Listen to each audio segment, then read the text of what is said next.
I have got certain questions, but maybe also you have also got questions, and there are lots of people here in the audience.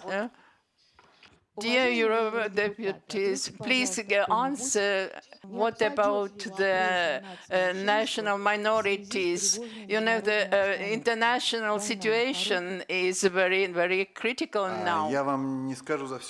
I can't reply for everybody, but in Latvia, in comparison, after the situation in the Ukraine, and when the military rhetorics increased in between Russia and European Union, a couple of weeks ago, they started, we are preparing to celebrate a century of Latvian Republic, and now they decided that maybe there should be also maybe automatically everybody should get the citizenship, and they do not participate in elections and watch Russian TV and Russian channels, TV and broadcasting channels, some were closed. But anyway, any just problems, negative problems should be just taken different ways. So if you send such a message to Latvians, we should tell them that you are ours, you belong to us, we need us, and that we agreed get success. We have 28 participants. Each country has own history, Bulgaria and Latvia and Finland, three different histories of existence of national minorities. And so average temperature, so it's fine to have average way to solve the problem. I would like to ask the question to Mr. Ilhan. We have now in Estonia, we have got during the last time some checking questions. We asked from local Russians to whom Crimea belongs and whose side you support if Russia attacks. So are you own or are you alien? Do you have any special check questions or something like that, this kind? To just to define to whom you belong to or whose you are, whom Narva belongs, friends, or something like that. Do you? Very specific, very political, and very difficult question. Not only for you here, but also for us in Bulgaria, belonging to Turkish minority. Of course, there was a big tension between Bulgarian majority and Turkish minority during the Crimea annexation. Well, I wouldn't say we are divided, but we have sentiments to Russia and we have sentiments to Turkey also. Why? I'll tell you why. Because I'm not a fluent Russian speaker. I can follow, I can understand, I can answer some questions.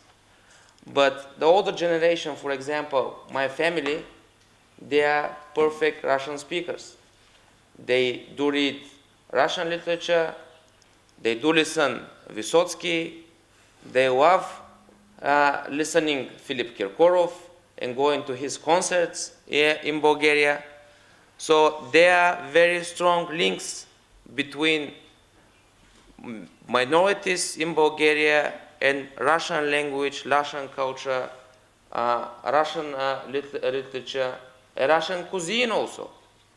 And on the other side, most of the Turks are calling us saying Turkey is our motherland. They will have to go there, they will have to go to Turkey and see what is going on. Not everyone is liking the model of Turkey. Not everyone is saying, bravo Erdogan, you did best job in Turkey. But our people, Bulgarian Turks, they are more engaged in the model of Mustafa Kemal Atatürk when we talk about Turkey. So the clear answer, where are troubles, even in my political party, when it happened, but people are very linked to the Russian history and tradition, as I mentioned, but also they feel very close the Turkey as a country and as a motherland.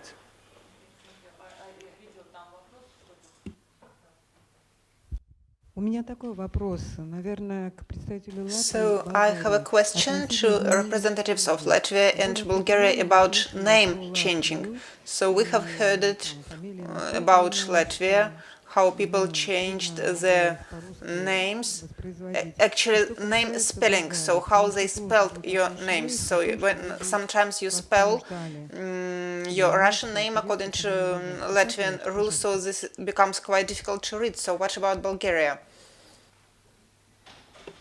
You're bigger country. I'm bigger country. I'm representing bigger country, so I go first. Well, yes for both. Was difficult time in our period. They changed our names many times. First time in 1952 for 54. It was for first time, and then a second name changing was 1972, 1973, and then the last and the biggest name changing, as you call it, was 1984, 1989. I was born as a Ilhan Ahmedov Kyuchyuk, and then 6 months later they changed my name to Ilhan Adrianov Kyuchyuk. But I was lucky. Kyuchyuk in Turkish means small, little, and we have also a Kyuchyuk name in Bulgaria, so they kept my family name. My father's name is Ahmed, and they converted to Adrian. That's why I became Ilhan Adrianov Kyuchyuk. 1 year later, I became again Ilhan Ahmedov Kyuchyuk, and then 1 year later I became Ilhan Ahmed Kyuchyuk. So many name changes in Bulgarian history. Some people are still with their Bulgarian names. They decide to stay as it is, because in their mind it is easier way to be part of the majority. It is easier way to integrate in the society. But in my point of view, it is better to have your old origin born name, keep your culture, keep your identity, but be part of the united country. How often did you change your pass and another? Every time when they change our names, we change our passports, our diplomas, our certificates, everything. And every time we pay for it, yes. Меня зовут Mamikins Andrei Vladimirovich.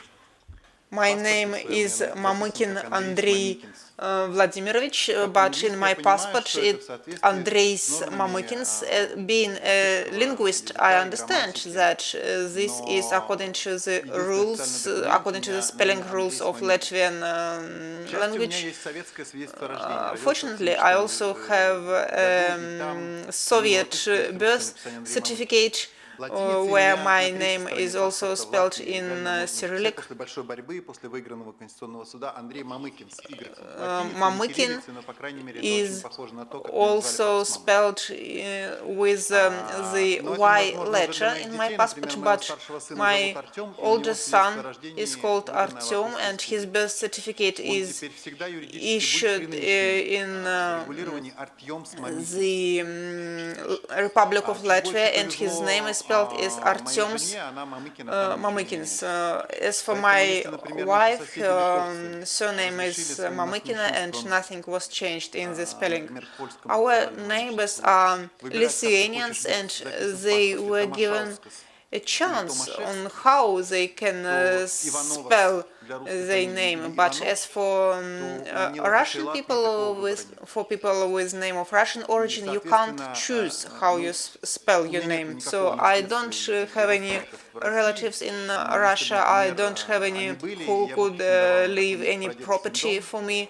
But for me, if it were the case, it would be extremely difficult for me to claim for something in Russia, because I can't claim that I am this person.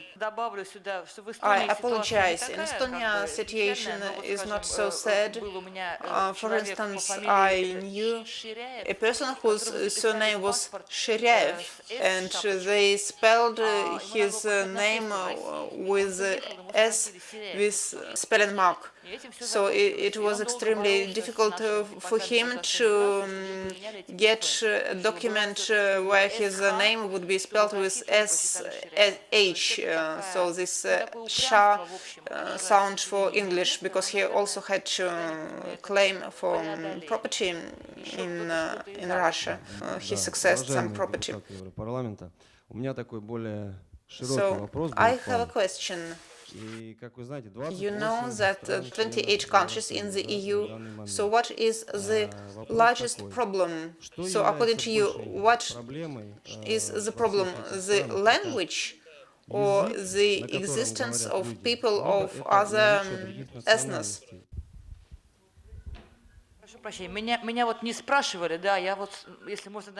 Excuse me, I apologize. So this was not a question for me, but yet I think about those terroristic attacks in Brussels.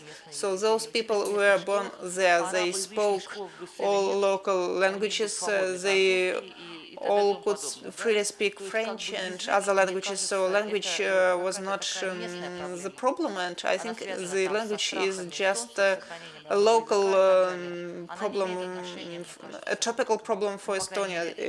This is connected to the fears that local people have. So in the EU, according to me, the problem is not the language, but the identity. I think that also as for the Turkish people in Bulgaria, maybe they are disliked by the majority just because of the policy of Turkey and the policy of Erdogan, not because of their language. So I think also in Estonia, maybe some people dislike Russians because they speak the same language as Putin, but who knows? So you may correct me. It's a very problematic question. Why? If you go back in history again, if you go and read what was written during German Enlightenment, then the theory went like this. The soul of the nation is the language, and therefore everybody should speak sort of High German. And we actually in Finland were heavily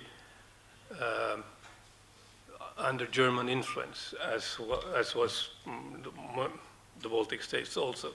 So during the 19th century, if you go to the Finnish philosopher Snellman, Johan Wilhelm Snellman, he was very strict about sort of the Finnish language is the carrier of the Finnish soul, and therefore language was sort of the main thing. If you go slightly forwards in history, then you all of a sudden you have a theory, a slightly racist theory about what's the main thing in a nation. That's his genes. If you go back to what was written about races in late 19th century, beginning of the 20th century, race, Russian, Finnish, Swedish, and you have all the German examples of what race actually meant. And their sort of nationality was combined with certain traits, blue eyes, not gray hair, but... and I think both are easily going the wrong way. We should speak about our right to an identity. An identity is a much more rich concept. due to the fact that I was brought up as the son of a journalist and a poet, language was, of course, very important in my, reading was very important. So I obtained a very fairly good understanding of Swedish language, which led to the fact that when I met girls, and some of the girls spoke Finnish, and I learned Finnish not by reading but by kissing. It's a very efficient way of learning Finnish. Probably also other languages. I have no problem, and you could actually see it on my third child. He has a Finnish-speaking mother. He will change language if he looks at his mother, if we happen to be in the same place, which is not very often anymore. When he looks at his mother, he's going to speak Finnish. And in the middle of the sentence, when he turns to me, he's going to change speaking Swedish. And I find it sort of a normal, civilized way of doing. I try to, as I tried in the very beginning, I tried to speak some words in Russian because I think I owe it to people with the Russian native language to show that it's not a language totally sort of...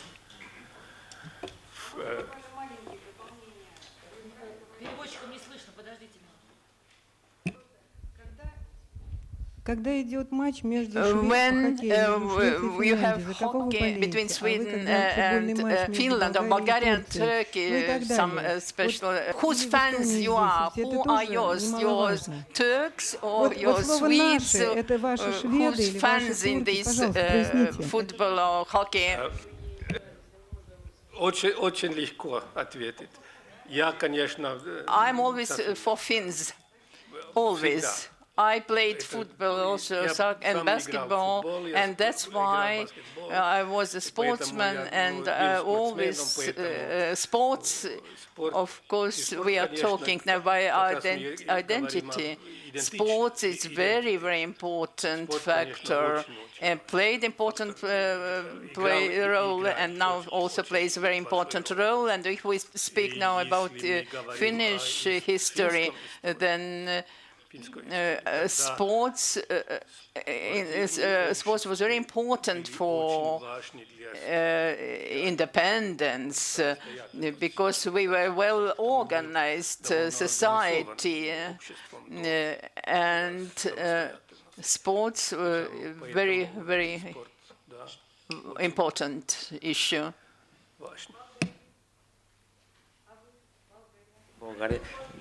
Bulgaria depends who has the best football players.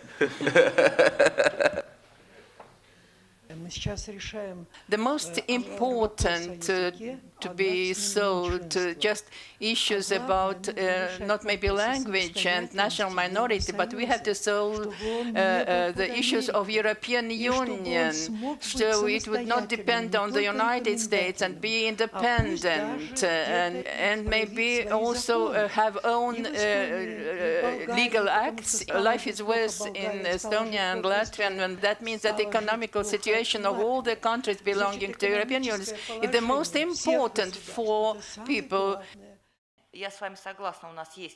I do agree that we face certain problems, but now let's just keep this topic, which is we are discussing now. We have got guests to talk about national minorities. Let's just keep this issue. Larissa Semyonova would like to ask something. Some clever things. So our center is dealing, for 21 years we are dealing with human rights issues, and in the very beginning when we were organized, where our center was organized, our Danish partners helped us, and they just said that don't go too much in details to the sphere of the rights of national minorities, but anyway we had to deal with these issues. And I remind that we got lots of assistance, not only from Danish Finnish partners, but also from the OECD mission, and also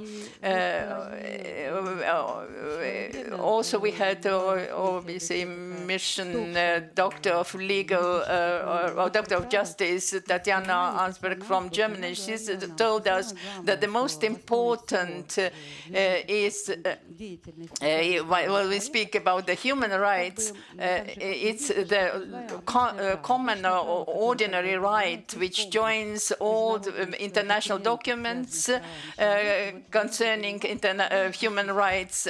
But I have got such a feeling that during the last times everybody forgot about this usual legal right.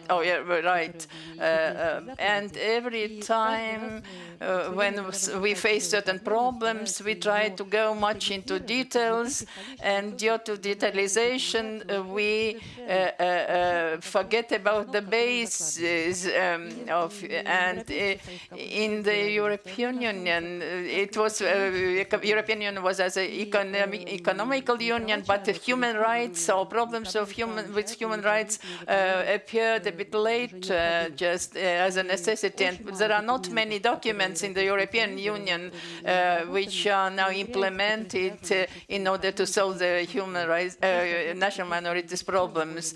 And while speaking about the discrimination also, now I have got the question that maybe we should just to divide, if European Union is an economical union, maybe we should come back to the international law which existed till nowadays, international law, European law, European right.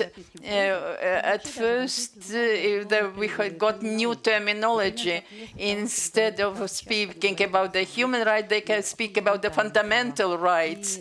And should we just discover something new because we have already ordinary international rights which are sufficiently, maybe certain way European Union should this international human to have such a right which will be more active and implemented in all the countries. And listening to all these issues, they are sort of private kind, but the most basic issue is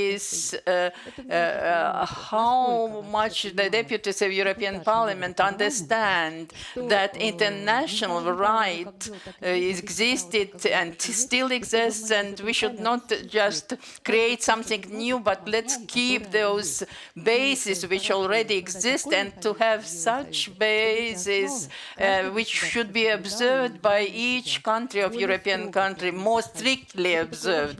And another question is, like in Latvia, is it so or not that they want to implement in Latvian parliament's law that in the future it will be forbidden to give the children's names which are not Latvian names, to forbid just to give not Latvian names to the newborn children. Is it so or not? Thank you.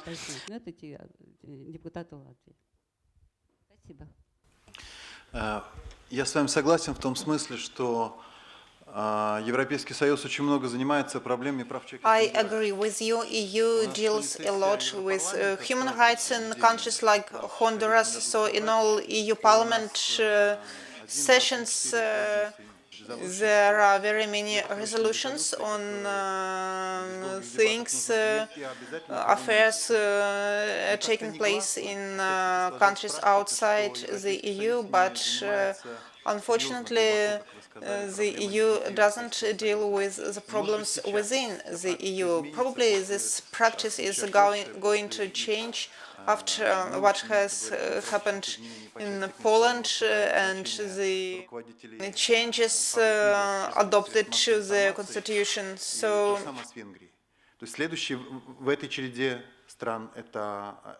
another country is Latvia. Запрет на русские имена и фамилии, если одним словом ответить, это утка. And as for the ban for the Russian names and surname, this is a fake, and this fake news which was launched by Russian information agency Sputnik. But how it started? Yes, it really started. It originates from this Latvian tradition of writing Russian names, but ethnic nationality is citizenship. This is not the same as ethnic origin. And well, this problem did remain, but if I have a daughter and if I want to call her Tanya, no one can make me call her Tekla.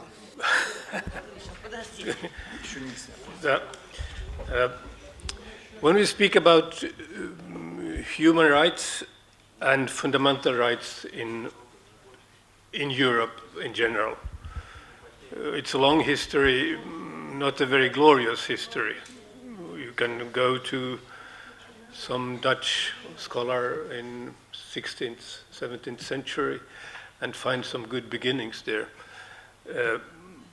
But if we speak about human rights and fundamental rights as real rights enshrined in some fundamental national legislation, then you probably are forced to go back to 1975 and the first Helsinki Agreement. And after 1975, you see in very small steps human and fundamental rights being taken into national legislation. We have it in Finland, we have it in Germany, we have it in Sweden, we have them in the so-called Copenhagen requirements in almost all laws today, fundamental laws today. Then we have a very different story when it comes to how these fundamental rights are enforced. I was in Greece a year ago, in the eastern part of Greece, where you also happen to have a Turkish minority. And I happened to speak in the parliament after that about the Turkish-speaking minority in Greece. And I was almost attacked by very aggressive right-wing Greece citizens for lying about the Turkish minority. Why? Because the Greek fundamental law defines citizenship as religion. You have to be a Greek citizen, you are defined as a Greek Orthodox. And if you aren't a Greek Orthodox, then you don't actually exist. So even if we have all the good intentions and we have all the resolutions we spoke about, in real terms, we have a long fight in front of us to be able to defend in everyday life fundamental rights. And even if I gave an impression in the beginning that Finland is a fairly civilized country, when we today are seeing an influx of people from fairly different cultures, the fundamental rights for these people, for these persons, are under attack from the same rightist population that also advocates a policy where my fundamental rights are under danger. So we see, and that's probably the greatest force we see today in Europe. You can see them in the United Kingdom, you can see them in Germany, in Alternative für Deutschland, you can see them all over. People who haven't read their history. and who don't remember what happened in the 30s. So I usually say there was a TV series where the police already said, be careful when you go out. Do it to them before they do it to you, and give them the rights out there, because to do it other ways will create more problems than we are able to solve. Just a short comment.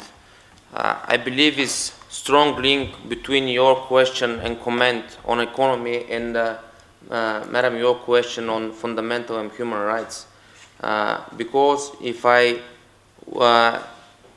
took the results of a very newest survey in Bulgaria, 7-8 out of 10 people, the poorest people, are from minorities.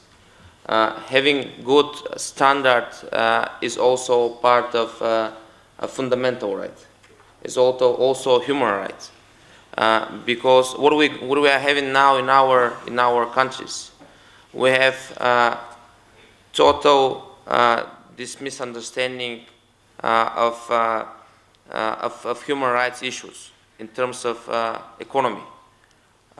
If we had 10 million people for 25 years ago, now we have 8 million people. 2 million of them are in Europe. They live there, they work there, and they go abroad by family, together with their children, and they work there, and they will stay forever. They're not coming back to Bulgaria, and this is another problem: how to communicate economical problems of minorities. President Erdogan said that all the Muslims can come to Turkey and live there. So are there people from Bulgaria, Bulgarian Turks, who would like to move to Turkey? Yes, I would like to clarify. Is here a representative of the Union of Minorities? So this is a representative of Azerbaijani people in Tallinn. So Azerbaijanis are interested whether Turks are going to Turkey.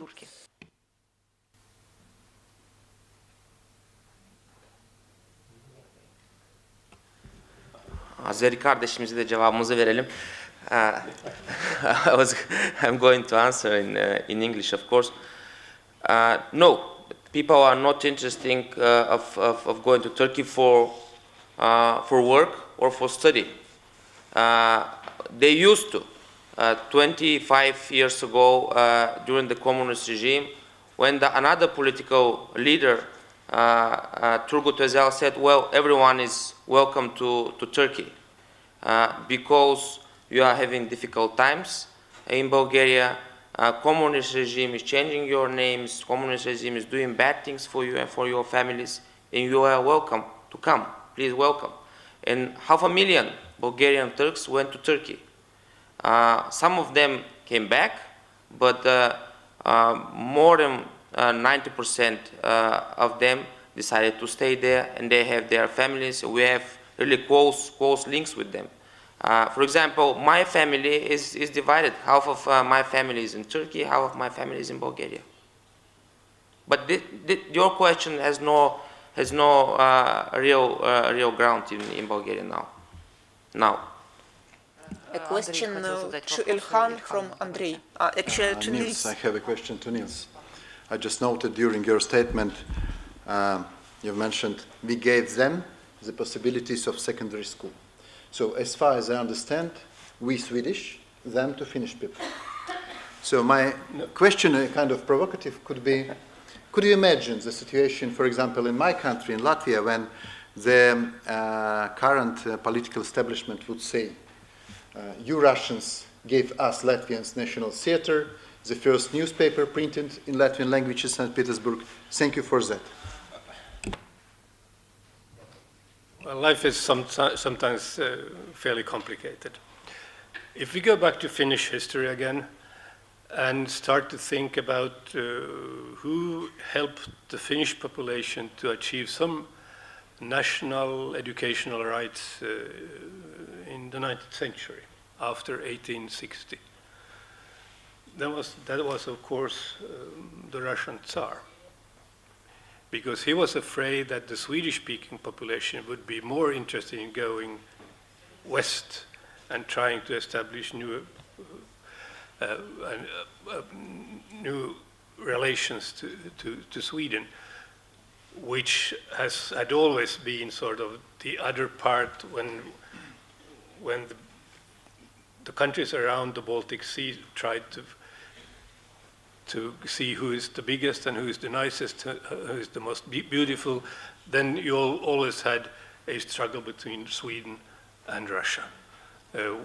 Well, the Baltic states know it because part of the Baltic states, if you go to the oldest university in Estonia, that was established during the Swedish times, not just because they wanted to educate the Estonians, but just also to have their flag here. So history makes very strange turns. When the Finnish government decided to establish a secondary school for the Sami people in Utsjoki, the Minister of Education at that time happened to be Ulf Sundqvist, Social Democrat, my good friend. I have some good Social Democratic friends. And there was a delegation from the Sami people coming to him and say, you must understand our problem because you are a minority also. And therefore, I think, yes, minorities have a tendency to understand other minorities' problems because you have been there before.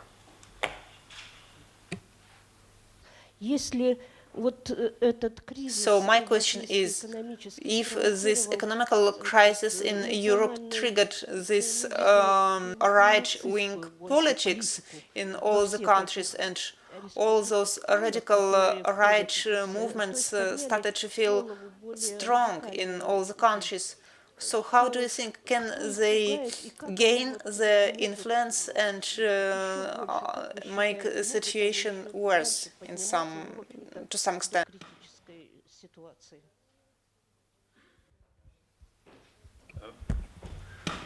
I think the economical problem, if we speak about Europe as a whole, the economical problems we are facing today actually started in the mid-70s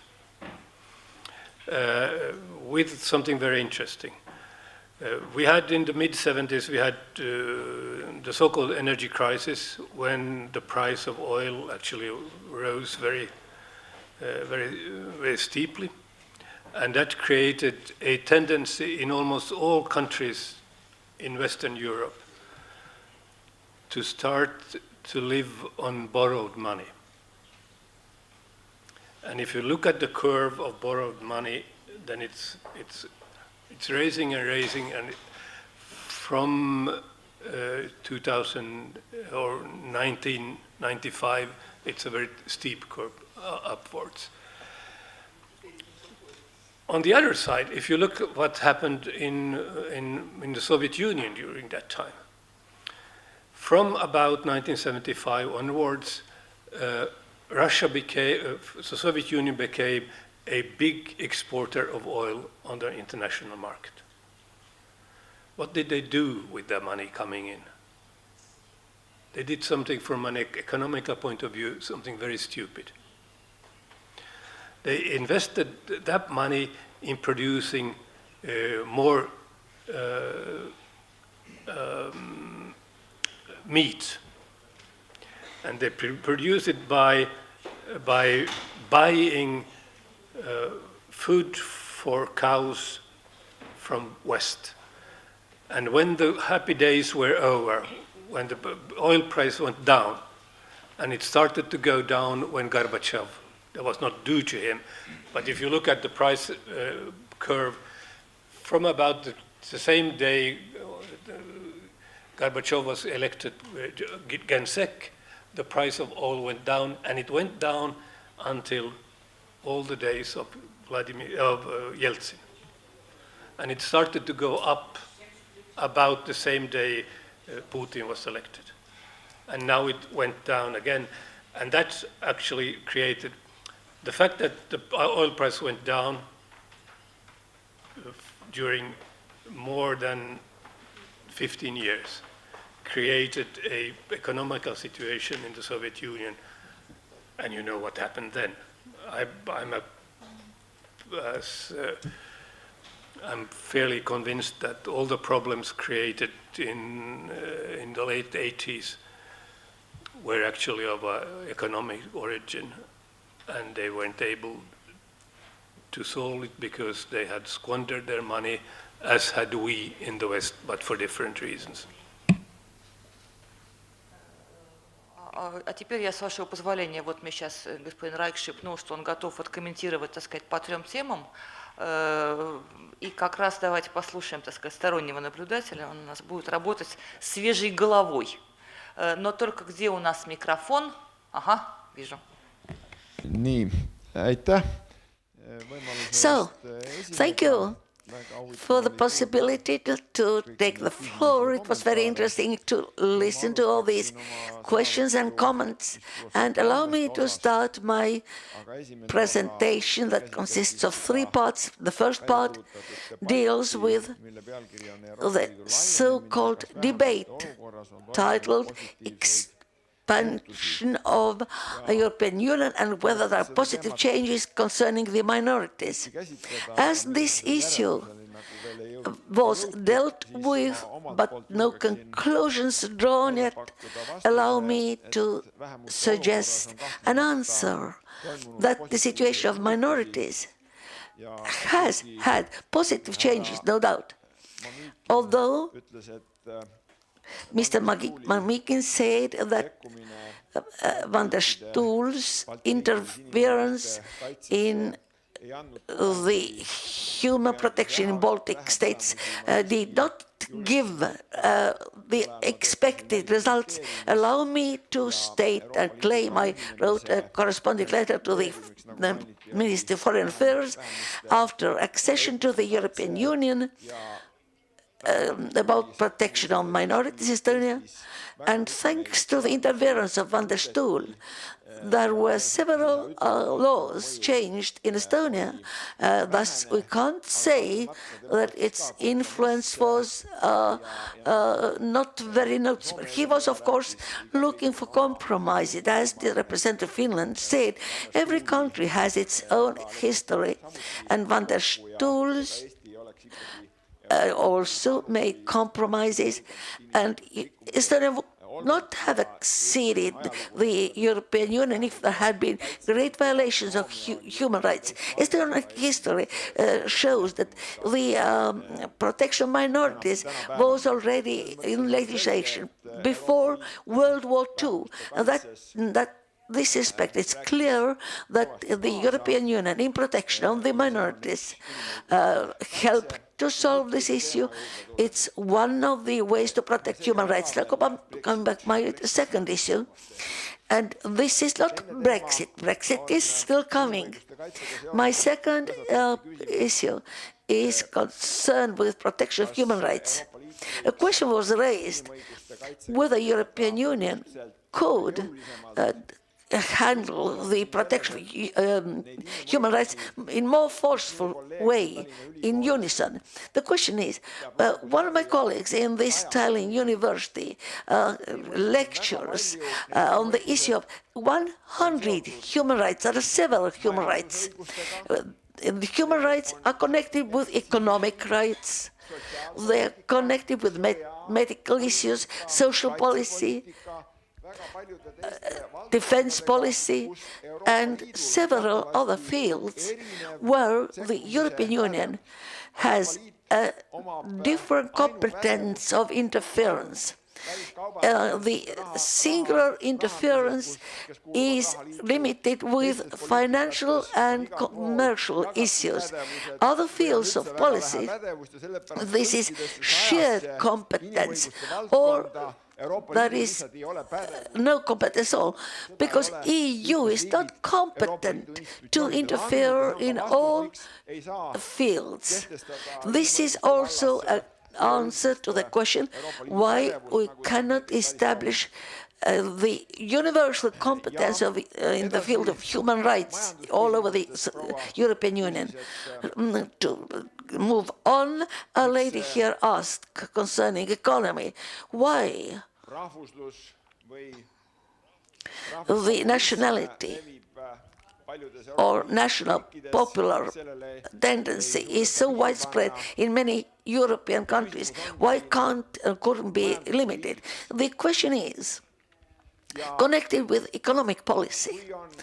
And if there is a crisis in economy, as it's felt all over Europe and also universally in Northern America.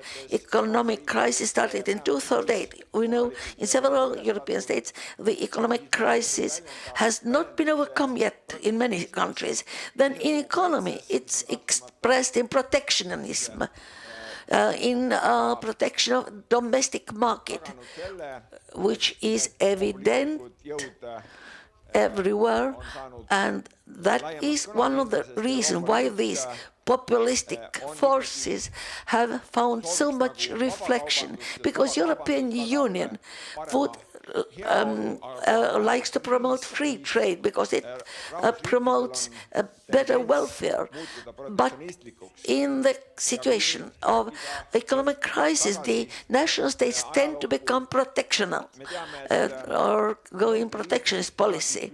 If we go back in history, we know that the Soviet Union wanted to compare itself with this United States of America to catch up with the United States. And the same is also felt in the policy of European Union, to catch up with the Americans, United States of America. Unfortunately, the case is that European Union is lagging behind in comparison with the United States of America, which economy develops more rapidly than that in the European Union. We needn't look very far away and not in the leadership of the European Union. Although the leadership of European Union has made several mistakes in their policy, financial policy, and the mistakes were corrected by Bush and continued by Obama. But presently, European Union is only starting to correct the mistakes. This concerns the member states and also the leadership of the European Union. This is the reason why the European Union economy is lagging behind in compared with the American Union or United States of America. So may I ask for the figures again?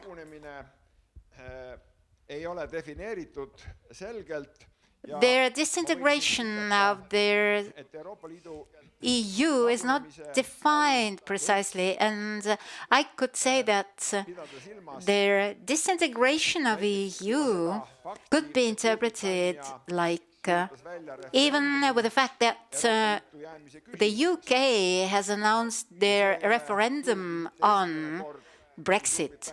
And actually, it's not the first time when the UK carries out that kind of referendum, and it's not the first time that somebody has left EU. For your knowledge, for example, did disintegration of EU start when Greenland started to leave EU in 1968, when it was part of Denmark? And now Greenland is not part of the EU. Actually, their case when one country is leaving, it's not disintegration yet. For example, in Netherlands, they had a referendum concerning their Ukraine association agreement. Could it be regarded as part of disintegration of EU? In Denmark, there was a referendum in order to join their the interior and police affairs issues. In 2005, there was a referendum concerning their fundamental law of EU. Actually, we can't regard these steps as disintegration, start of disintegration. And in our survey here, it was not defined disintegration of EU, what it is actually.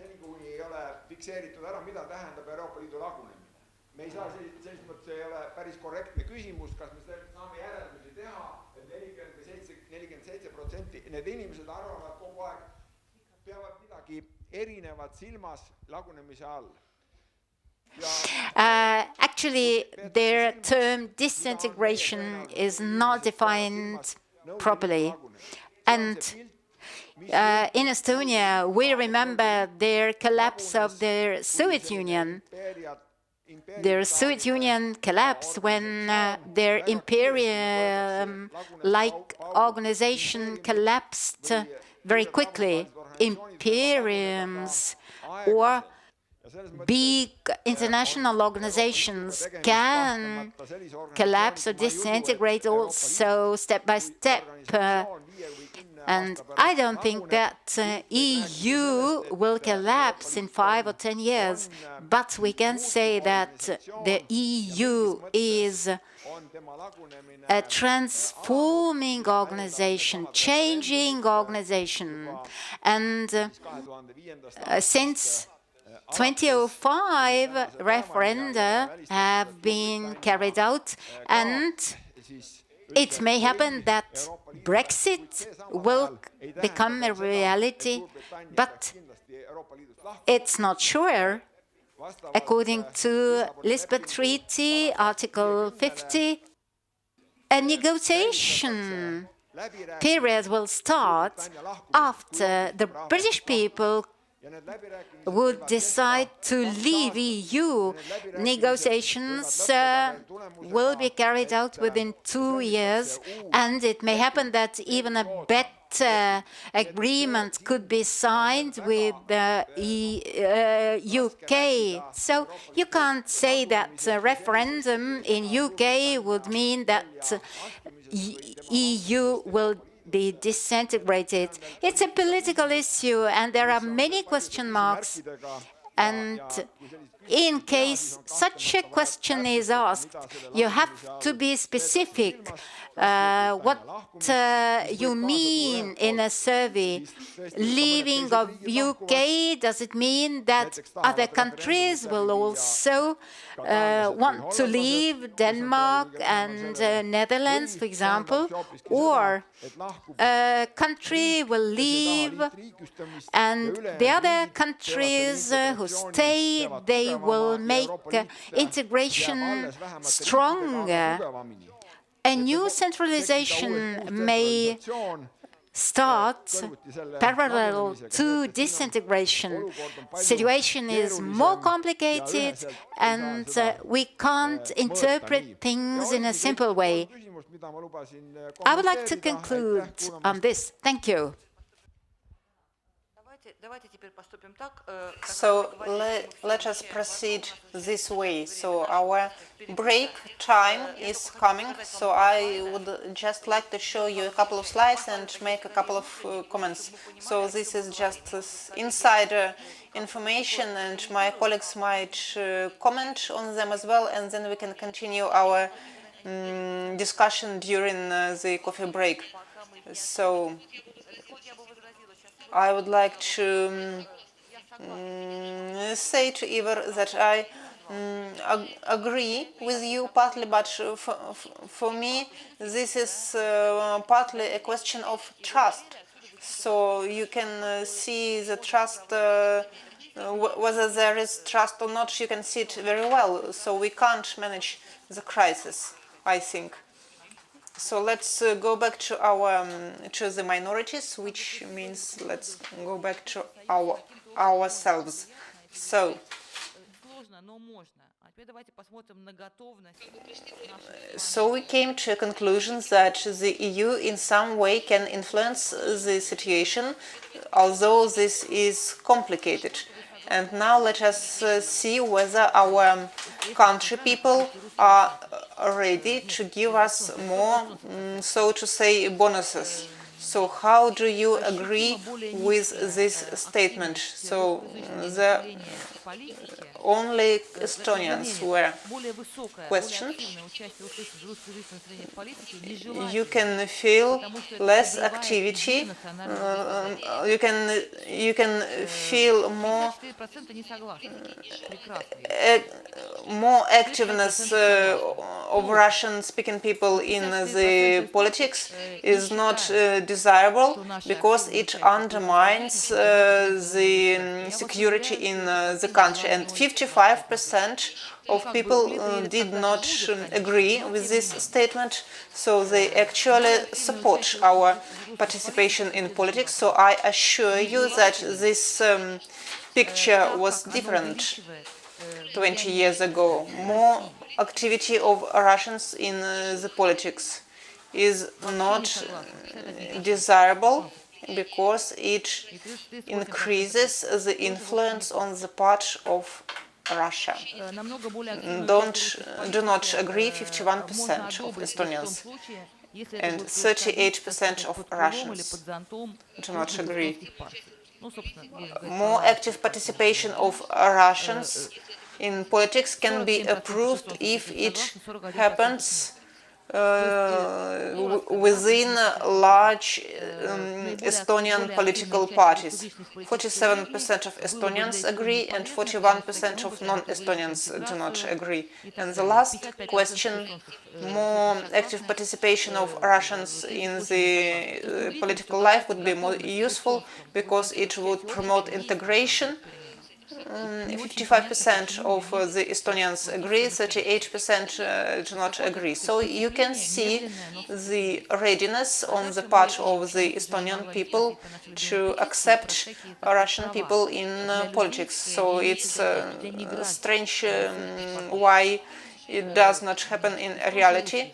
So the next question was about all kinds of rights for the non-citizens, and Estonians and Russians were questioned.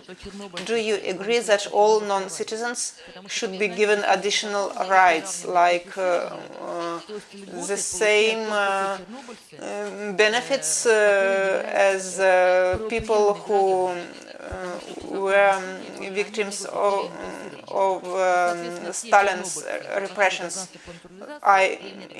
By that I mean the support from the state for those who participated in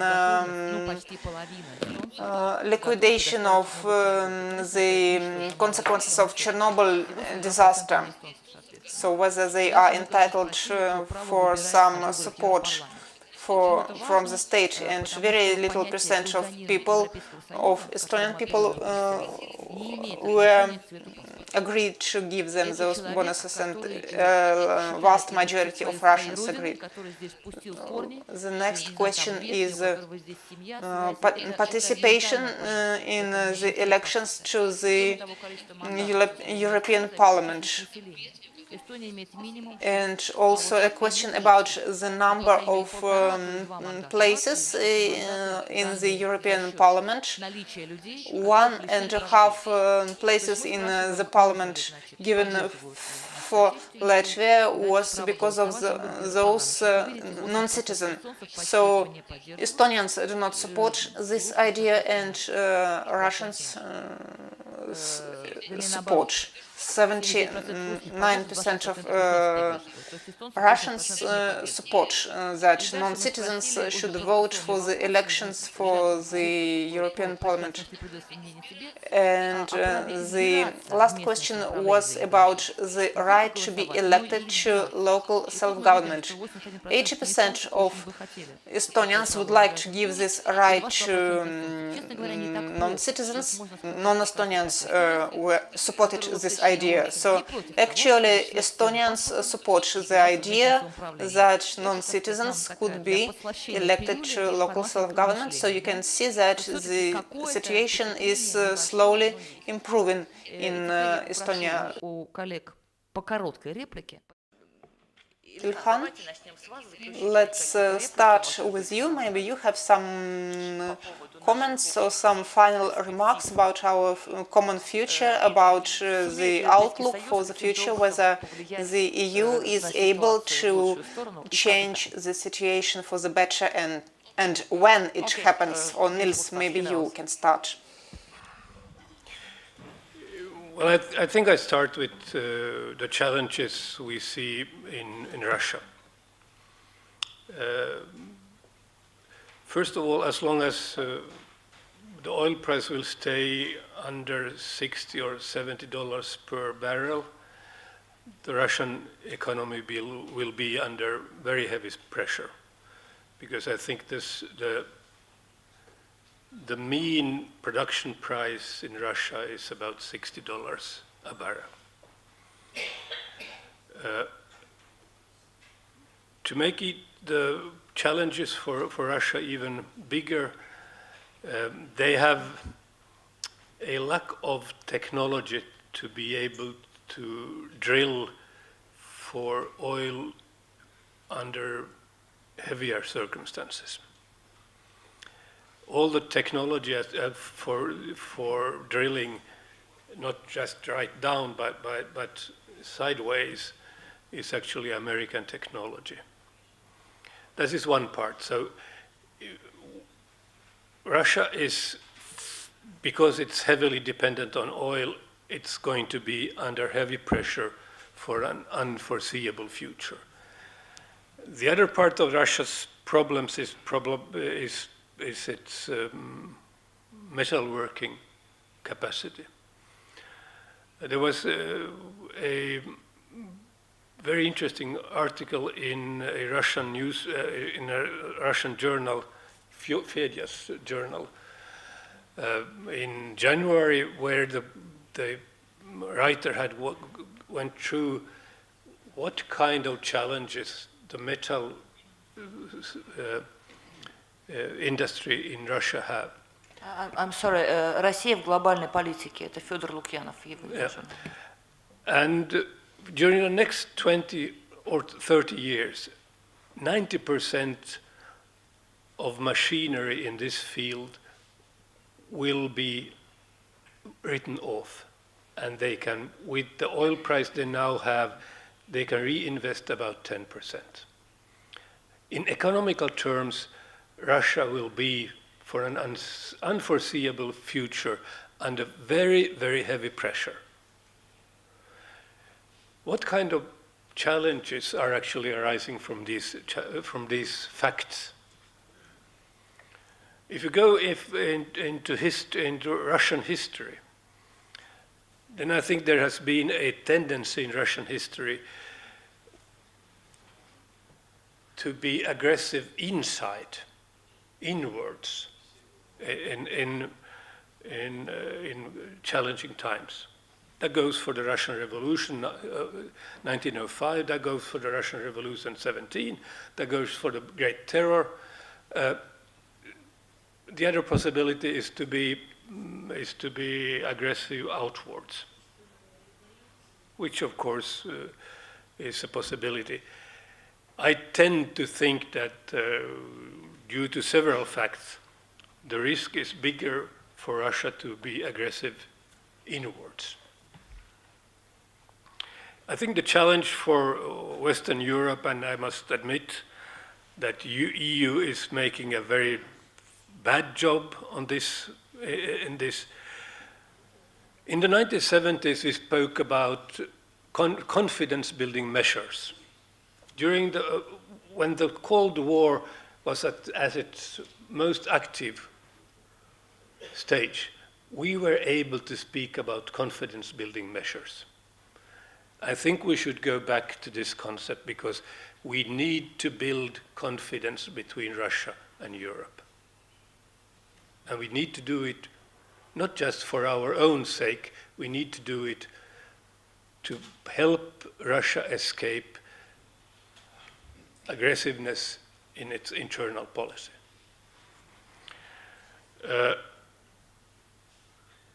And that will require some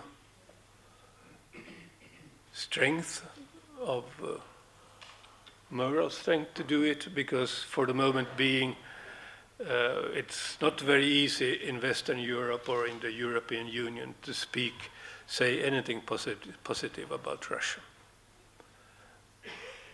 Sometimes for good reasons, that's another business. So I don't think, I really think that we should rethink how we're gonna change international policy. When we see at the other part of the equation, when we look at the European Union, I have to tell you a secret, or half a secret here. During my radical youth, I was one of the leaders of the Student House occupation 1968, and I studied for a short while in Russia in the Institute Общественных Nauk, usually called the party school. And I actually read The Capital several times. And I think we should learn something from Karl Marx. One of the central concepts of Karl Marx is actually forces of production. How do we measure forces of production? If you go back to the 16th century and look at Europe and why the Dutch were able to be a big nation, even if it's all geographically small, is that they were able to do one sailing trip to the Baltic Sea and one to the Mediterranean in one season. They had a much greater force of productivity, so they could move in a bigger area. When we speak about forces of productivity today, we speak about something which is much, much, much bigger. And therefore, I say, we're going to need a European Union, in good or bad, because the forces of productivity are so immense today that if we don't have a big union, we won't be able to have the forces inside.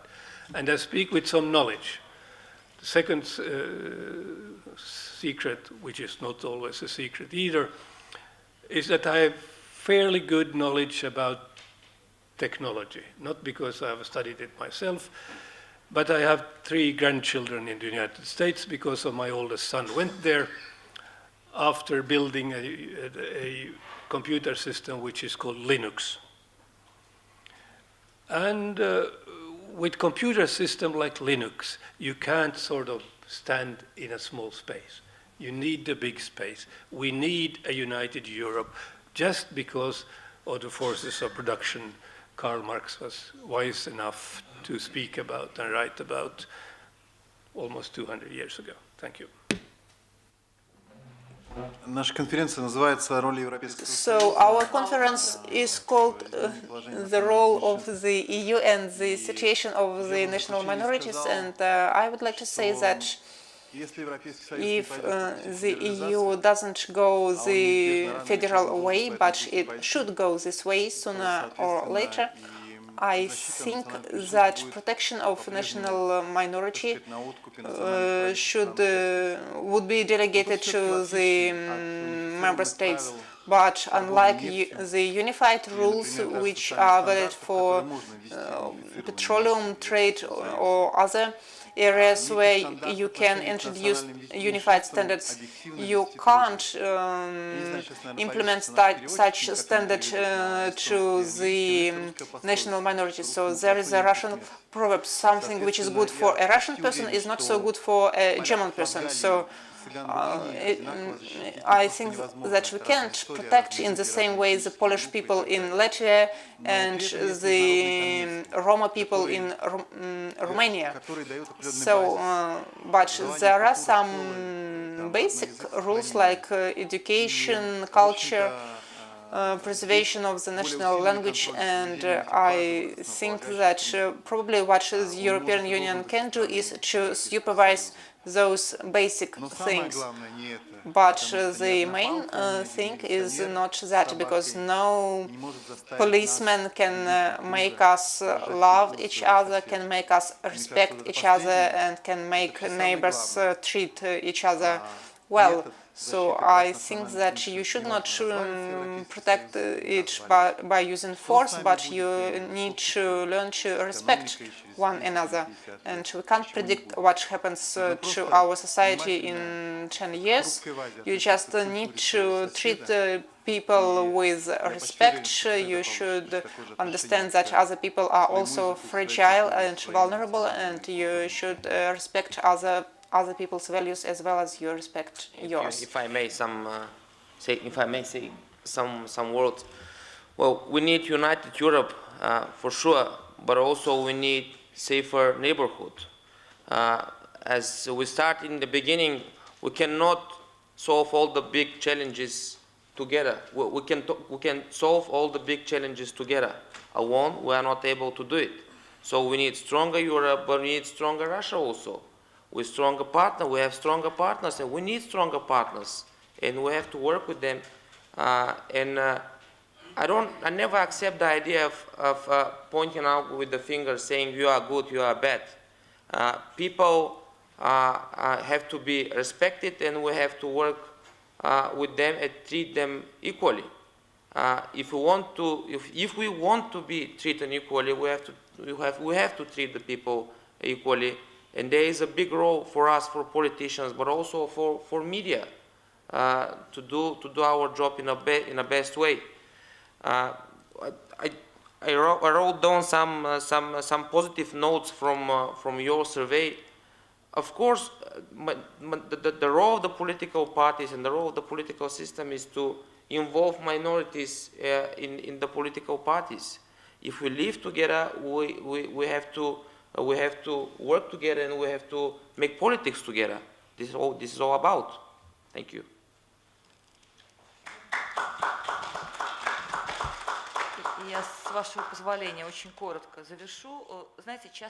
I'm just going to make a closing remark, because in the European Parliament you only talk the talks, but you do not do anything. So actually the word parliament comes from the word parler, and to speak, so this is a place for talking. And all of us believe that the European Union can make our life worse by all kinds of laws, legislation, resolutions, but actually if it can make our life worse, it can also make our life better. You met these nice parliament members, people who understand everything correctly, so let's continue working. And for me, the major idea of this conference is learn languages like Nils learned Finnish by kissing. Thank you.